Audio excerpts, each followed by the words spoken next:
Welcome back to the Anything Goes with Jackson Neill podcast, Philly edition, based out of here in Philadelphia. And today I have Paul Marchesani of Forest Kids Collective talking about his crazy musical universe. I'll tell you all about that. We'll get to the interview in just a second. But remember, you can listen to this podcast on SoundCloud, Stitcher, iTunes, Spotify, basically wherever you like to listen to podcasts, or JacksonNeillPodcasts.com, the home for all of the podcasts that I publish. So today I bring on Paul to talk about his project, Forest Kids Collective. Picture almost like the Marvel universe or the DC universe, where there's all of these different characters, and in Paul's universe, Forest Kids Collective, each character has their own music to accompany it, and there's this giant overarching narrative arc. It's a really, really cool idea. I mean, like, the only thing I could imagine it's like I said, is the Marvel or DC universe. Definitely nothing like it in terms of musical stuff,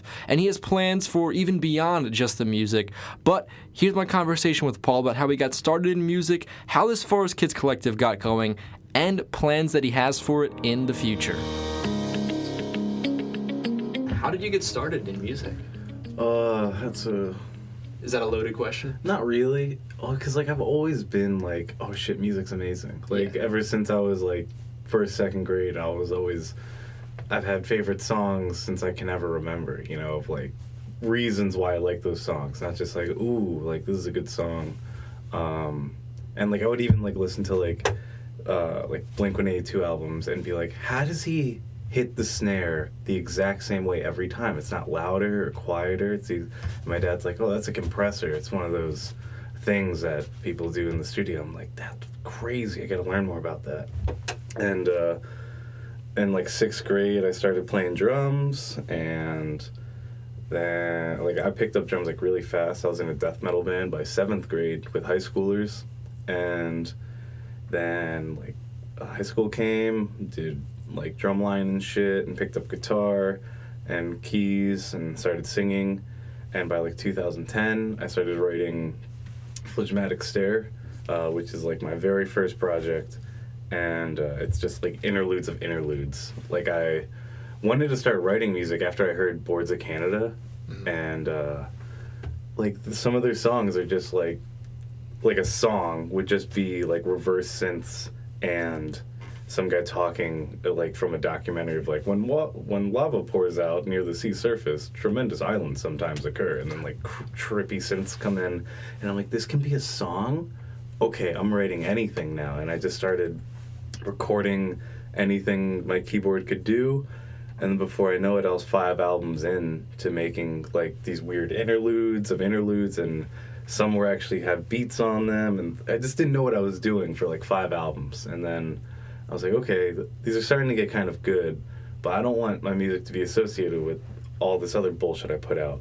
So I started crossing bridges, and then I just kind of took off from there into creating the Forest Kids universe. Not to mention a bunch of bands in between, learning how to be a stage musician, a performer, and what it means to play a good show, have good practices, and be a musician was definitely honed in, as well as oh, this is how you produce and record and stuff. So it's just my life. It was just you're gonna be that, pretty much, because it just pushed me to meeting people and learning things and getting really excited over things people wouldn't get excited over. Oh my god, a song with just ambient chords, no drums or lyrics for 1 minute and 9 seconds. Oh, that's my shit. That's literally one of my favorite songs, is Over the Horizon Radar by Boards of Canada, and that's all it is. I'll have to check that out. It's so beautiful. So I'm always just interested in these things. You said you were in a death metal band in 7th grade. What was the name of that band? These always have the best names. We had a couple names. It was the Black Plague with 2 Ks. Okay. No C. And then there was and then we changed it to Drowning in Adrenaline or something like that. Gotcha. Which is way better. Yeah. That's that sounds like a band you're touring with Killswitch Engage with or something. Mm-hmm. You're like, oh shit. Yeah. But it was just a shitty garage band. I just love asking that, because the band names when you're in 7th grade are always the best. Yeah, band names are, especially high school band names, because that's when you think you're edgy. Oh yeah. And that's when you think, oh, this is deep. And It's not. My one friend's band that was so ass and was like a running joke, and I hope somewhere along the lines they'll hear this. Smile to Survive was the dumbest band name I've ever heard, which is an Angels and Airwaves lyric. And it's just like, I know exactly, you took it from that song. Like, I know what you're doing type shit. And they were just the worst band I've ever heard. Well, so, that's certainly an interesting name. I wouldn't pick that one. Yeah, But, no. so, you mentioned right there this Forest Kids Collective, what you're currently working on. So I guess I just want to get into this. How did this idea start? Because it's a really cool concept. Another loaded question. Just back to back, that's fine. It's like, well, like ever since, I kept just progressing with music, into Crossing Bridges from Full Dramatic Stare. And like as I was like pouring through Crossing Bridges, which is I think it's my largest project because I just have so many albums of that and didn't know what to do after a while until I was like, okay, well this is kind of cool and really different than what I normally put out. Maybe I'll just release this under a different name. And that's when I put out Express Window, and that was really cool.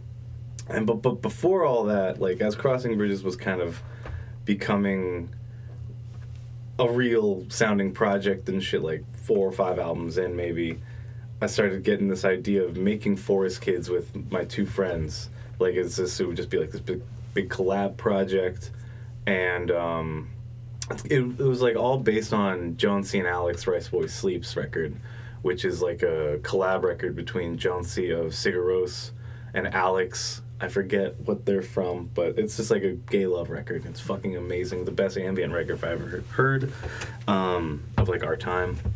And so we were trying to do that, and they didn't, we kind of collabed, but it was like 80% me, 10% them. And so then at this point I was like, okay, Forest Kids is pretty much me. And yeah, and like there was a point in making all this music and like starting to branch out and like the birth of it where I was like, I wanted them to all connect. Like I wanted like a song from this album to like have some connection from a song like way back here or something, or like a part 2 to like a Phlegmatic Stare song, just cause I wanted them to connect. I wanted people to like dive into the music, like how I dive into Boards Canada or other artists and be like, oh shit, this is a sample from this, or oh, this is like a play on with that. And before I knew it, I was like making all these new artists because I just kept making different styles and like really honing in on those different styles to where like I pumped out I Miss You, which is like my ambient project, to Wave Complex, which is like more upbeat kind of electronic but like very sugary. Mm-hmm. and Forest Kids, Crossing Bridges. And there was a point where I was just like, these are all characters, like these are all, each song is a part of their live and interaction, and I'm like, and all these characters can also interact and be somewhere that they're all talking about through these songs. Like I Miss You has a track called Historic Self, has an EP called Historic Self, and there's like all these little hints of like very old, like ancient vibes. Like the album cover is like a Hindu temple,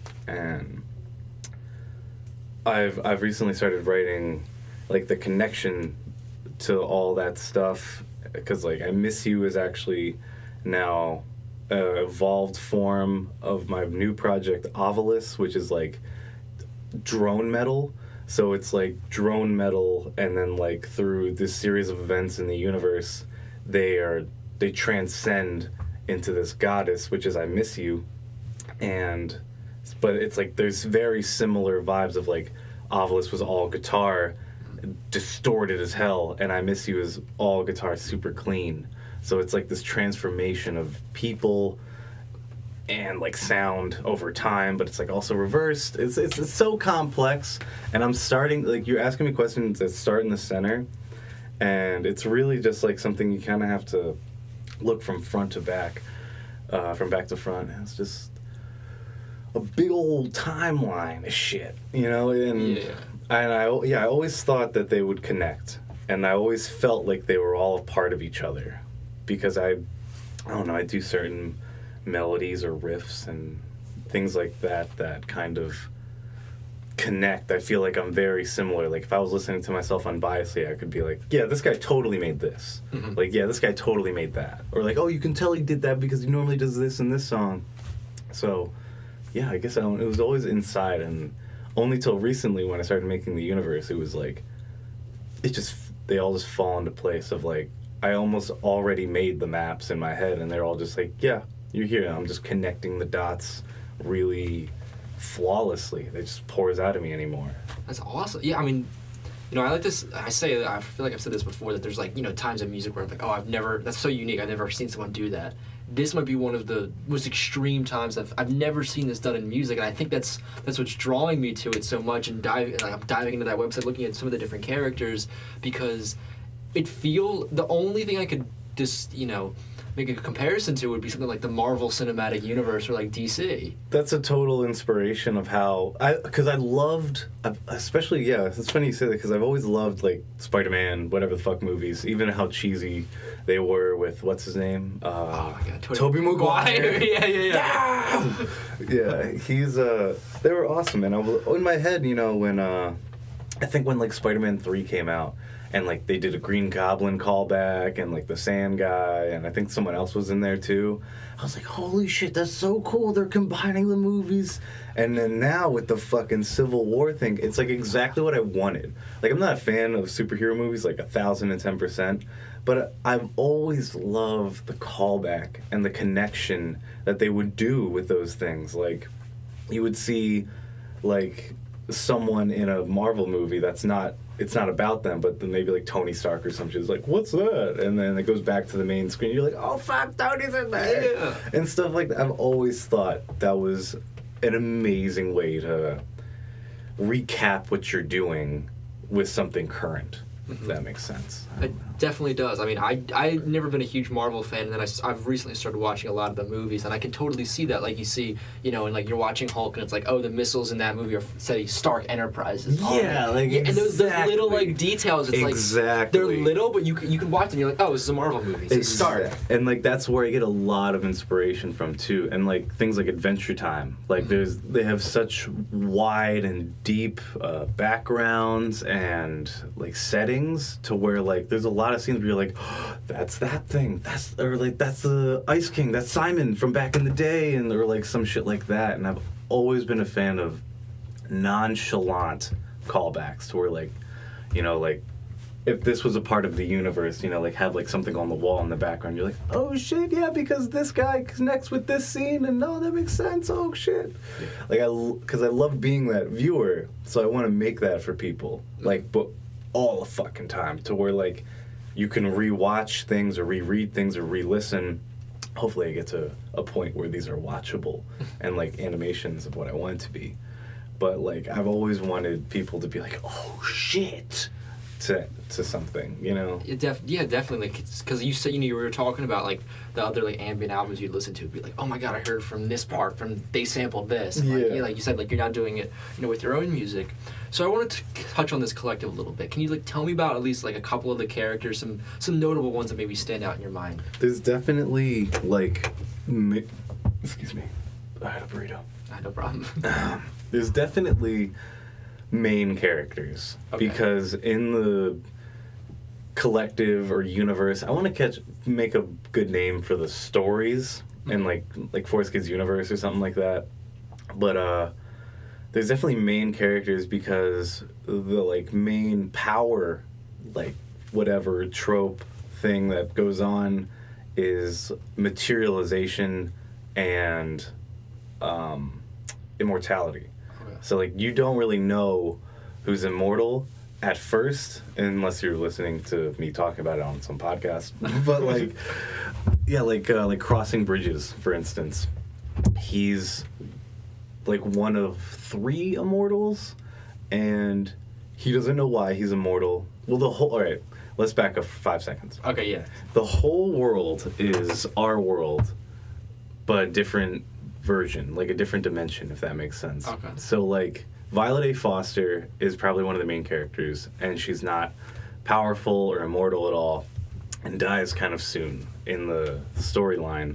But she was just so it starts off as like Violet A. Foster, and Solomon Paley, who's Phlegmatic Stare, eventually, are working in this lab for the government, and, like, the U.S. just discovered these magical gems that are, like, psychotropic drugs and, like, nuclear at the same time. So, like, they're trying to, like, put one in, like, a warhead and at the same time, like, destroy people, like, brainwash people all around the warhead. And they're in this lab trying to create these things, and a mishap happens, and Solomon is, like, possessed by the gems to, like, activate them in the lab, and they send Solomon to the second realm, which is, like, ghost realms, and, like, spirits and all that type shit in the Forest Kids world, and sends Violet to the first realm, which is, like, the physical living. And so they're both transported back on Earth, but in just a different version, where magic is real, and materialization powers are real, and these gems originated from here, and somehow they got spit into our physical, lame, non-magic world. Kind of like Full Metal Alchemist. I don't know if you've ever seen that. I've never seen that, but I've heard it's amazing. Yeah, it's really cool. But, so yeah, she's transported into the Forest Kids universe and eventually finds Crossing Bridges, who is Christopher Bridges, and he's been there for he can't remember how long, because he's always been. And he doesn't know why. He doesn't know why he doesn't die, and people all around him die. And he's one of the most powerful characters, hence why he has the biggest discography in real life. Like, he has the most albums of any alias in the collective, so he's, like, the most powerful. Mm-hmm. And so, like, he creates, like giant skyscrapers. Like, he creates the Sears Tower because he misses Chicago. Like, he creates like these gigantic castles and bridges, go figure, and even sometimes, like, planets and stuff. Like, he's so fucking powerful. And yeah, it's pretty much just, like, these adventures of, like, Violet meeting up with him. They fall in love, they have some kids, she dies, of course, because he's immortal, and the kids are bastards, and he goes into the second realm to try and pull her back. But as he goes into the second realm, time is way slower for him, so he comes back after 9 months, but it's like 8 months? I forget, there's an album called 4 months. And he comes back and his kids are grown up, and they're like, who the fuck are you? Where have you been? Type stuff. And that's where it kind of starts picking up. And yeah, like, Violet in the second realm meets I Miss You, and they combine forces to come back into the first realm and stop Gold Eater. I'm about to put out a Gold Eater record. He's like a villain, and he's like an ancient beast. Lot of connections. It's a lot to talk about. I could literally just keep fucking going. That's a lot, yeah, definitely. Yeah. So, I guess my question would be: so, this is a storyline that's ongoing? You said you have a new record coming out for it. You're still making a lot of the songs. Do you have the entire storyline written out? Is this something you were like you've kind of written out already, and you're still making the music to catch up, or is it something you're kind of discovering as you go? It's very still discovering as I go, because, like, I'll put out a new album or something and be, like, talking to my girlfriend about, like, oh, how do, yeah, I don't really know how this fits in. Okay, yeah, so perfect example. Like, I just made a new Ovilus single, which is, like, 2 songs. Well, it was supposed to be 1, and then I felt the ending was like, oh, there's a lot here. And then I made an ambient outro song. So I started listening to that outro song a bunch, and I added a bunch of clean guitars, and it's really peaceful compared to, like, this really gritty drone metal Ovilus song. And I'm like, holy shit, this is where Ovilus becomes I Miss You in this song, where everything changes, and this could be the end of her timeline. And I might not write any more Ovilus stuff unless it's, like, before that time. Yeah, you know what I mean? Like a prequel. Yeah, like prequels. Like, the releasing of records aren't in a time length, but, like, I'll just write something and, like, talk about, yeah, it's kind of like, and I'll just, like, gasp really hard and be like, this is what's happening now, and oh my god, listen to this, and, like, and I would just, like, she's like, you're fucking crazy. It's like, a crazy discovery process as it's ongoing. Yeah, like I just have to talk about it out loud. Like I've been on another podcast and was talking about this, and during that I was like, and you know what, it'll be like this, and just like created a couple things like right there. But I do have some things written down. I have a lot of basic shit written down. Mm-hmm. But like I'm slowly getting to writing out the album's story. Because like when I release like a big album like this, I have no idea when I'll release it, but there's Bleach Bison is coming out sometime, and it's a huge collaborative record. Brian Walker is going to be on it, Danny Holmes, Georgie V, Kyle Blessing, Brandon Bauer, Mad Matt Swayze, and a few other people, I think. Paul O'Neill, and it's just like this country-ish electronic indie record, and it's like chapter 1. And so like each record from front to back will be, oh, that's a chapter. Mm-hmm. Like that's a whole section or saga. And so like I'm trying to like at least catch up with myself and be like, okay, what does this album mean? If like I just like some album from 2013 that like I wasn't thinking about the universe back then. I'm like, all right, so where does this fit in? And I'm kind of doing that now. A lot of it's in my head. Most of it's in my head, but I just started typing up the Bleach Bison thing. And yeah, because I was looking for illustrators for a long time to just like start making comic drafts, and like so I could like show someone like, hey, here's the idea, can you animate this type thing? And that's really hard and expensive. So after like, you know, getting like a real job and having income now, it's still like, wow, that's still expensive as shit to do that. So I'm just typing it up, and hopefully from there, at least having it down will give me more of a drive to take it to somewhere and be like, hey, can we do this? It's a big process, but yeah, writing it down is hard as shit when you're kind of making up the details. I can imagine. I mean, yeah, it's something that's very just all, you know, all over the place in a good way.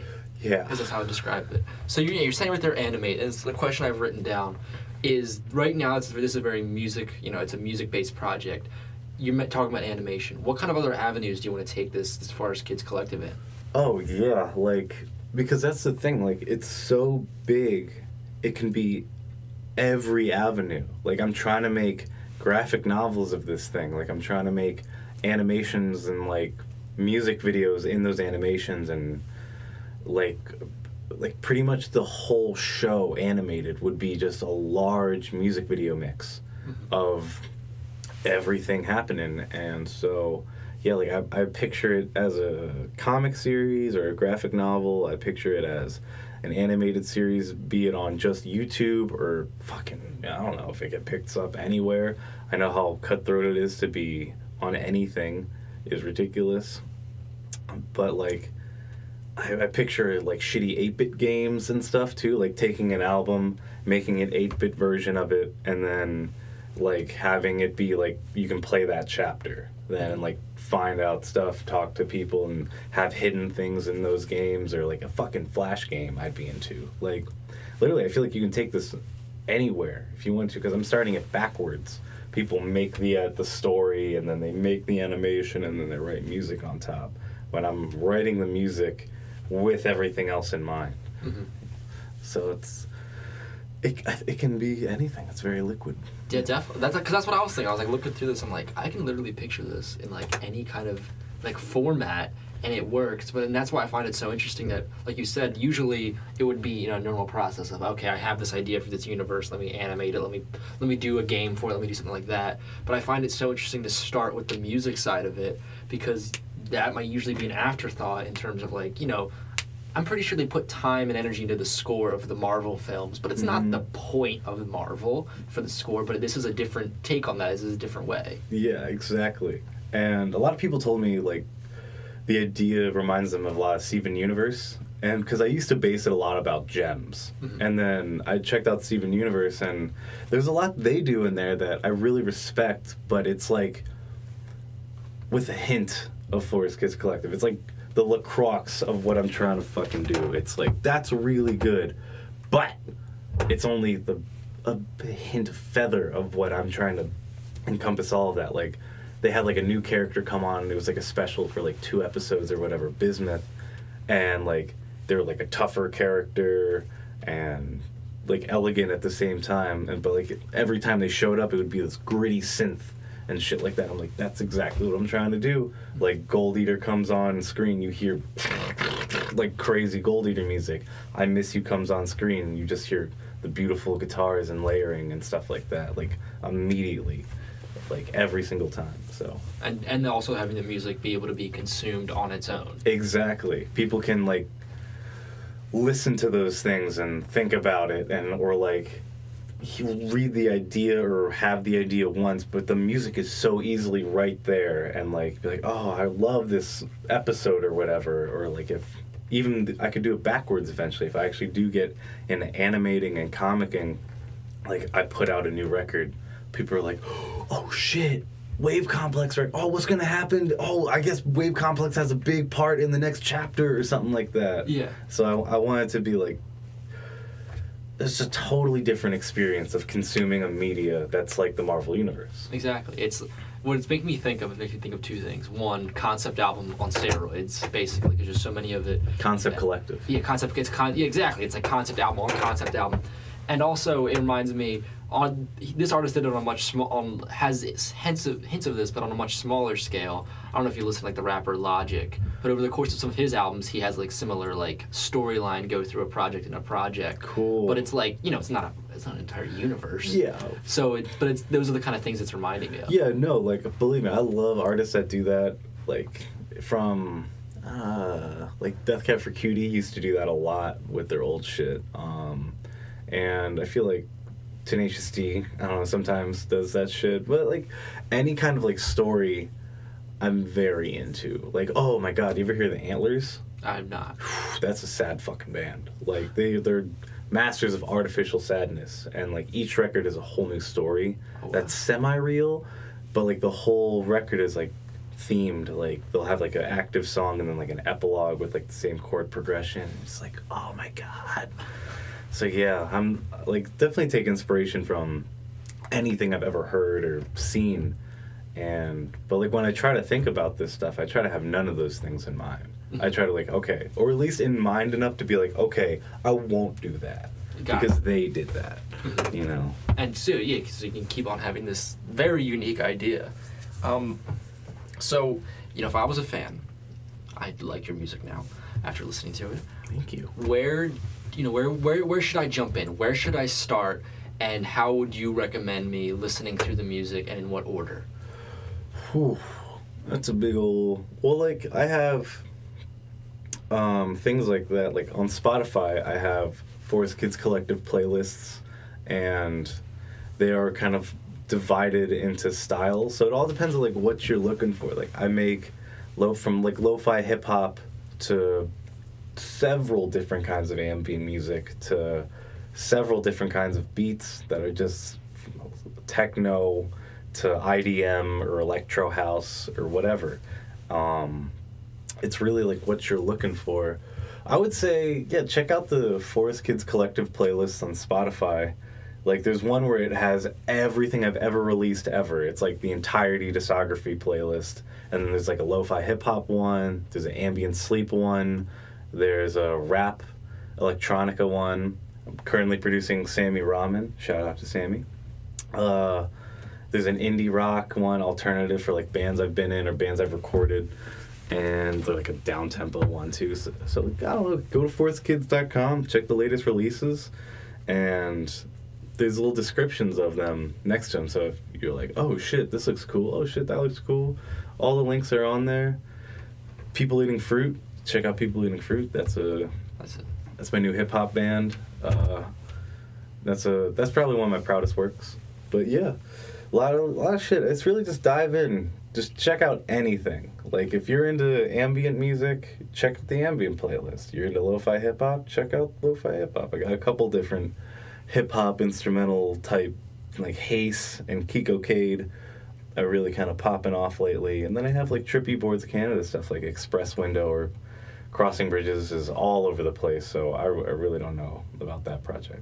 Forest Kids itself releases records, and when I do that, it's supposed to encompass every single alias into one record. Okay.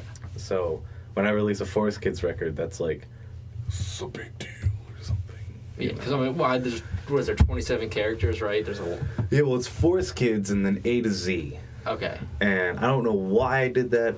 Maybe it's just the OCD in me, keeping things nice and neat. But it's a good goal. You know, I'm not all the way done. I think I only have like around half of the characters done, which is great because I have a lot of work to do anyway on the other side. So definitely, yeah. Check out the website or Forest Kids collective playlists on Spotify is a great way to dive right in. I couldn't tell you the best thing.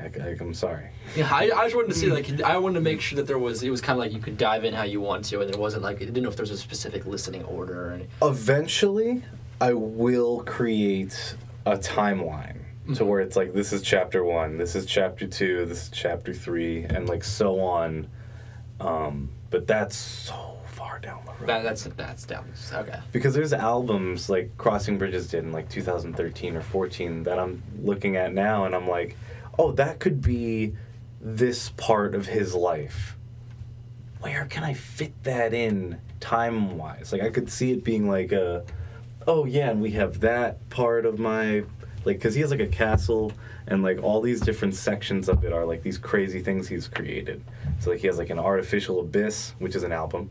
He has a dream excess area, which is like his backyard of all failed creations and things like that. So it's like, all right, how can I make that whole album interesting on screen and stuff like that? So eventually I'll have a timeline, but for now it's really just dive right in. Certainly. I want to touch on kind of the collaboration side of this. You were to mention that one album you recently got done that you're going to be releasing soon, where you had you listed like 10 people. Oh, Bleach Bison, yeah. Yeah. So, and other ones I know you do it all kind of by yourself. What's your take on that, I guess, with this whole thing? Is it in terms of the collaborations on this? That's a good question. Because it's really some projects I'm like, that's mine, that's me, that's all me. But some, I'm very open to it being a collaborative project because either the style isn't my forte or it just sounds better with more people in like the certain style. Like if I do a lo-fi hip-hop record, I'll have a feature maybe. But like I don't want to work with someone for the whole record. If I'm doing like something big and bombastic and I don't know what I'm really want at the end of it, maybe I'll throw some people on it. It's really all what I'm feeling, pretty much. But some characters I like to keep as collaborative works. Like Bleach Bison will always be collaborative. I'm doing a improv jazz record at the station one of these weekends with a lot of the band members of Diaphanes, Kyle Blessing, Adam Gale, Theo, I don't know his last name, and some other person from Past Life and Line Leader, Anthony Massasum, I don't know his last name, I'm sorry if you're listening. But yeah, that's going to be a jazz record for Mr. Ray, and I always want Mr. Ray to be a collab record, so I guess it just depends on my mood. Like, I'm never going to make a Mr. Ray album by myself, because I can't do a whole jazz album by myself. I mean, I could, but it wouldn't be jazz, you know. But, yeah, I guess it really just depends on the style. Gotcha. I mean, it's just going through all these projects, it's honestly wild how many different, like, avenues you're able to go down with this in terms of the genres. I mean, that to me, just hearing all these different genres that you're listing off that you're a part of, it's pretty incredible. Thank you, man. I just love music, and I hate when people talk about being in a box or like, oh, I don't write music anymore. I just hate picking up a guitar. Well, stop fucking picking up a guitar. There's a million other instruments. Do anything else. Hop on a computer. You make a beat, whatever. Like, you have to find something. If you're a musician, if you love music, you either love what you're doing or you'll find something in it that you will love. I just hate being put in a box so much. Like, oh, I'm an electronic artist. Oh, I'm a lo-fi hip-hop artist, all lower cases and stuff. It's like, no, just do whatever you want. Exactly. Just make a different name. You don't even have to title that you wrote it at the bottom. Just do it. Put it out there, whatever. Yeah. You know? And I feel like it's so cool now, like with this, with with platforms like SoundCloud, with all these different things. It's like it's easier than ever to make that, and yet I do feel like a lot of artists sometimes get caught up in that whole trap, like you said, trapped in a box. Oh, I'm an electronic artist. I don't know if I should release this track. I'm a hip hop guy. I can't feature on your rock song, dude. And stuff like that. It's like, why not do something crazy that no one in your field is doing right now? Like, why not jump out of the box? Yeah, totally, man. Definitely. Yeah, I definitely feel like that's something that more people need to like look out for. So I feel like it's the same thing with like oh, my Instagram post didn't get 100 likes. I'm just delete it. It's like, what do you fucking care? Like, yeah. Come on. Just people who give way too big of a shit about themselves sometimes. Or the people that get caught up in like, oh, they think that's their best song because that has the most plays. It's like, you know, sometimes it's the song that gets the most plays is like, I'm kind of confused why that one's big when they have this and this and this, you know? I get that a lot, honestly. Like, I'll have songs placed on playlists, and like, this Express Window has an 8-minute long song with like 16,000 listens or whatever, and I'm like, who the fuck is listening to this 8 minutes 16,000 times? This is ridiculous. But I'm like, okay, I gotta make another song like that then. Yeah, regardless if it's like cheesy or written, like I kind of like look at those and like, what did I do right here? Why is this picking up? So yeah, I kind of gotta learn from those fucking things, man. Exactly. You gotta like use those to kind of grow and have to be a springboard for your next thing. Yeah, you gotta learn from those shitty Instagram posts. Be like, oh, what did I do here that's ass? Exactly. You know, why are people not grabbing from this? That's a life lesson. Learn from shitty Instagram posts. Totally. All right. So you say you have this upcoming project. Sorry, I keep messing up the names in my head. What's the upcoming one you have? Oh no, there's so many. Don't worry about it. It's Gold Eater. Gold Eater. Yes. I like, what's your upcoming project? I have a fucking list of upcoming projects. So it's like, what are we talking about here? Yeah, but Gold Eater is I just put that through distribution today, actually. So it should be out in like a week or so. Gotcha. So I know you're a guy who likes, is constantly thinking of new ideas. Over the next couple months, where do you hope the collective is at? I hope to be, like, by the end of the summer, I want to be done typing up all the character backgrounds and the, whatchamacallit, like, stories for the albums, like, individually. Like, as in, like, right now, I'd be typing up all of the Gun Trail, like, song for song, like, first song, all this text about it, second song, yada, yada, yada. So I want to be done these Word documents and other bullshit, just typing it out things, because that's the last thing I want to do. I literally hired someone over the summer to just listen to me ramble and type it down. And so I might, like, copy-paste some of that stuff. And I just hate sitting down with this idea that I love talking about with someone, like, out loud, and being like, and then he does this, and then this happens. It's just, like, really hard to get it out of me then, Yeah, you gotta have that creative energy kind of, like, going, and it's the best when you can talk about something. And, yeah, especially, like, I need, like, someone to, like, bounce the ideas, be like, oh, or at least be like, that's cool. Like, I just need, like, some kind of, like, is this a good idea type shit. So it's just hard, but yeah, I definitely would want to get them all typed up and maybe seriously looking at illustrators and animators, not animators, that's too far down the line, but definitely illustrators. I want to get this comic series going. I want to get the Gun Trail, the Bleach Bison thing done first, and yeah, so definitely just done that shit and maybe found an illustrator. Sounds good. Well, thank you so much for doing this interview, man. Yeah, man, thanks for having me. Again, a big thank you to Paul for coming onto the podcast. Remember, go down in the description. There you're going to find links to everything Forest Kids Collective based.